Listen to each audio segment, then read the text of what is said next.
Did you know the Destroyer from the Borderlands series is actually a recreation of an endgame boss from a game that came out in 1999, which was Gearbox's first title they ever worked on. The Destroyer is a massive intergalactic menace being from another dimension, sealed within Pandora. As we know, the Iridians, at the cost of their entire civilization, imprisoned the Destroyer within the vault thousands of years ago. Now, rumors of a vault on Pandora have attracted the Vault Hunters in order to obtain whatever riches lie inside the vault. The aim of the game for Borderlands, Vault Hunters trying to get riches from all vaults around the galaxy. Now, if you remember in Borderlands 1, we got contacted telepathically by the Guardian Angel, otherwise known as Angel, which helped guide us to 3 out of 4 key parts. Secretly, she knew what lay inside the vault, but she did not want to tell us, as we would stop searching if we found out. Now, Angel is very important. I will get more into her later on in the story, and you guys will understand why, but she is a very key part to this. The Vault Hunters, us, eventually got duped by Patricia Tannis into finding the 4th part of the key. It then got revealed to be a ruse by the Crimson Lance. Having obtained the whole key, the Crimson Lance made their way to the vault, fighting numerous Guardians along the way because the Iridians put numerous Guardians to protect the vault. Now, as we know, at the end of Borderlands 1, none of this worked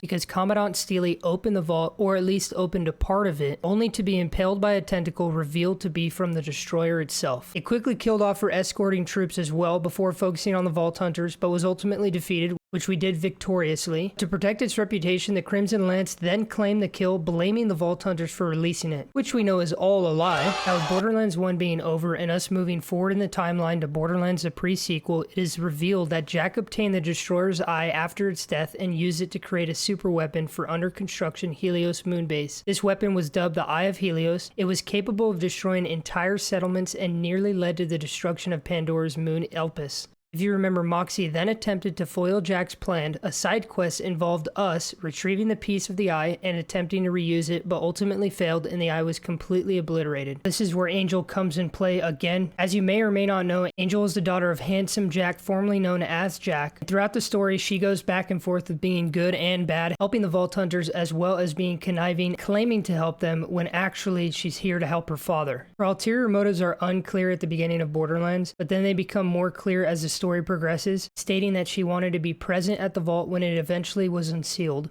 Later in the story, it becomes clear that she wished to prevent the Destroyer from escaping the confinements of the vault. It then turns out to be a lie as well, as the ultimate goal for the vault's opening was the supply of iridium that Handsome Jack, her father, wished to exploit for his own gain. I go to the end of the timeline, or where we are currently at in the Borderlands series. It is revealed that Pandora itself is a Iridian prison designed for the Destroyer, known as the Great Vault, which we knew. The Destroyer survived its encounter with the original Vault Hunters by retreating back into its prison, as we know. And now the Calypso twins, the main antagonists for Borderlands 3, aim to harness its powers, merging with it through the use of their siren powers. With Troy Calypso dying and Tyreen consuming him to gain more power, we then return to Pandora. Tyreen is at the opening of the Great Vault and the Destroyer is awakened. She falls backwards into the Destroyer's tentacles, rising from the pit, and after a flash of light re-emerges as Tyreen the Destroyer. We then kill off the Destroyer and it fades to ash. I go into detail like this because the Destroyer has many characteristics as Gene Worm from the 1999 post-content from Half-Life called Opposing Forces. Both the Gene Worm and the Destroyer emerge from a portal, have many tentacles as well as eyes. Also, the eyes being the creature's critical spots in both Half-Life and the Borderlands series continue the connection.